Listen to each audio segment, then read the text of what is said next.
Hello, my beautiful beauties, my wonderful lovelies. A pleasant afternoon to you. My beautiful people, I'm dedicating this particular video to my beautiful women.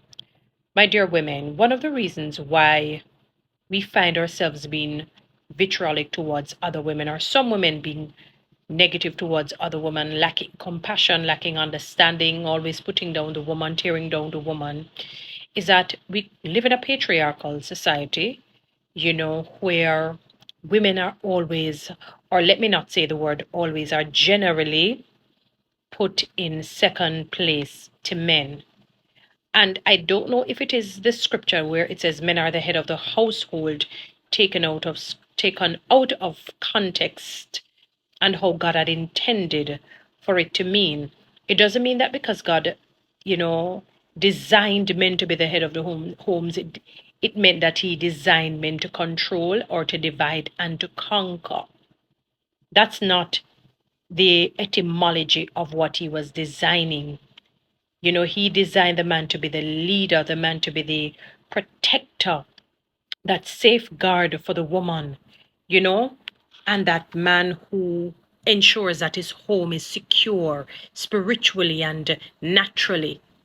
He provides the food, the shelter, the clothing, while she's a caregiver and she nurtures the children and shows them mercy and love and compassion and gentility. And he teaches his sons how to be strong and courageous and teaches his daughters that you're beautiful and you don't need a man to tell you all of that.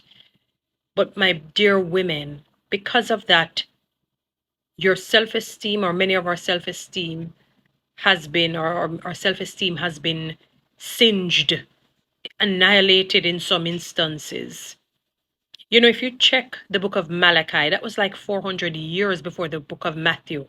Before you'd say Jesus came back a second time, I put it that way. I remember the three Hebrew boys. And men would divorce their wives on folly. She sneezed and he didn't like it, he divorced her. She came, interrupted a meeting, he divorced her. She was on her period, she didn't tell him, he divorced her. Ridiculous. And what has happened is that the world has even given us the idea that men are short in terms of the number of men. And because they feel that they're scarce, women end up fighting over the men. If the man goes out and cheat, automatically you blame the woman and say she's a Delilah and Jezebel. And most times it's a man who is the guilty party. Most times, not, all, but most, not just some. I pray that your self-esteem will be lifted. Guys, follow me on TikTok, subscribe to my YouTube channel, and certainly share this message.